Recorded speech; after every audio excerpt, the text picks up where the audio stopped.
у всех на слуху. Недавно буквально у нас был поезд, в котором было 62 контейнера. Это был осуществлен транзит из Российской Федерации в Турецкую Республику. Значит, прошел довольно-таки успешно, без задержек. Со стороны таможенной службы никаких, значит, проволочек, так скажем, да, и задержек по нашей вине не было. Вот, то есть это не первая ласточка, до этого тоже были транзиты, но был осуществлен транзит, но был так мелкими партиями, то есть была проверка пути, как говорится, да, мониторинг.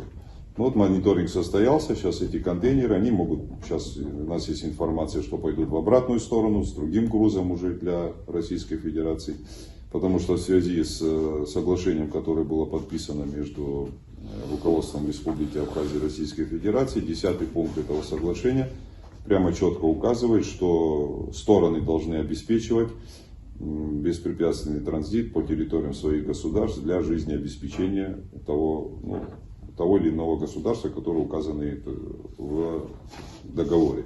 Поэтому, значит, это тоже дело, таможенный платеж там небольшой, но сам факт того, что, значит, через нашу территорию осуществляется такая процедура, это говорит о многом.